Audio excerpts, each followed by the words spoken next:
Heto ang kasalukuyang object of desire ni Charlene, internationally known as bougainvillea o sa Tagalog, bogambilya o sabi pa ng mama ko, bombil. Ayun, medyo parehas pa naman kami ni Charlene na boy research talaga. Kaya nagkaroon ng time, naggabi-gabi niyang pinapanood ang YouTube channel ni na Chris John Garden. Taga-Sambales sila at ang kanilang negosyo ay mag-produce at mag-deliver ng mga bugambilya. At sa araw na to, pa-Maynila ang kanilang biyahe. Kaya sumabay na kami. Nag-deliver din sila dito at nag-banding pa kami ng konti. Iiwan ko na kayo sa mga sound bites na nakakaaliw at kung ikaw ay hardinero, hardinera, hopefully may madampot ka at may mga konting inspirasyon para sa mga gustong magnegosyo rin.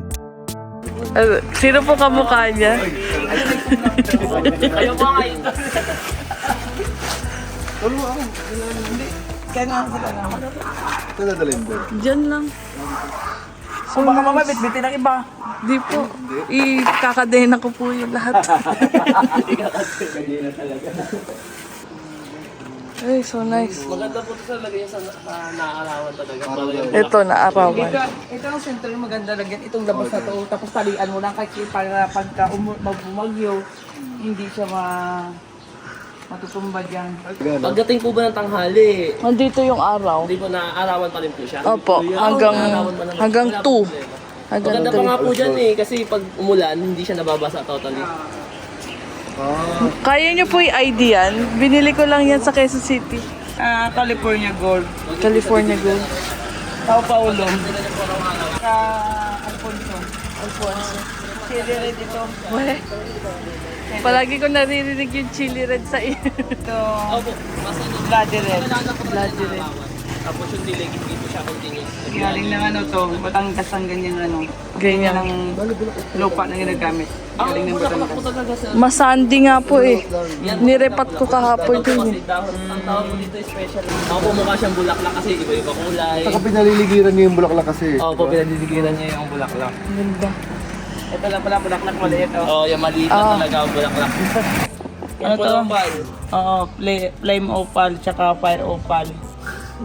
Tsaka Hawaii white. Hawaii white. Ay, ito. Pareho sila Hawaii white. Hawaii white. Tapos itong magic ice cream, Magic ice. vanilla gold, Mm. tapos orange delta. Nice. So, pareho lang pong gold, pero variegated ka. Variegated siya, ito hindi. Okay.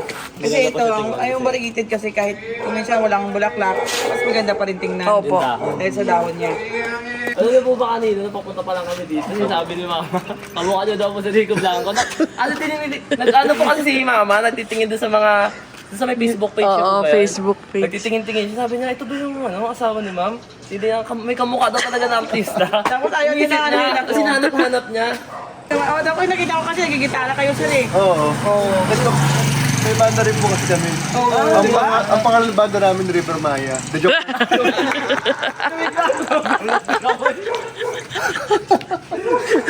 Kasi nga kamukha niya, di ba? Oo, may magkakawit talaga. Kaya, Welcome, ZZ Raven tawag. Binagminta na kami, 3 months. San Jose del Monte, Bulacan, may farm doon ng bugimbilya na iba-ibang klaseng grafted na siya.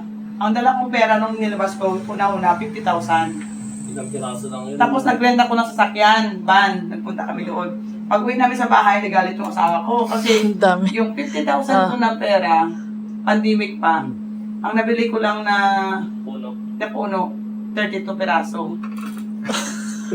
Tapos yung puno yung ganito lang kalalaki. Tapos ganito lang yung nakagrab. Ito. Ganun siya kamahal. 1.5, 1.2, ang pinakamababa 1,000 dun sa binili ko. Pero yun yung nag-save sa amin nung pandemic. Kasi napadami niyo. Kasi wala naman din hanap buhay. Kasi ang garden namin nung that time, hindi na ako nagbiyahe ng halaman eh. Kung ano yung laman ng garden ko that time, yun lang yun. Hindi siyempre konti lang. Tapos, yung mister ko nagagalit. Kasi nga dun yung pera nga. Pero sa bahay, yun yung di ba? Walang labasan, di ba? Oo. Yung Ang bayar mo pa nun, mga doktor. doctor, nurse, Oo. Yung malakas na Luxury item po yan eh. Pag nakabinta kami 5,000, 10,000, tungtong na ako noong time na yun kasi Grocery na kagad. pupunta na ako sa grocery, bibili na ako ng bigas, grocery namin. Foreigner, pupunta ako sa inyo. Noong time na yon. Hindi, ngayon. Ngayon, mga foreigner. Oo, puntahan na. Wala pa. Hindi po ano na. Yung mga balikbayan po galing sa Ah, yeah, oo.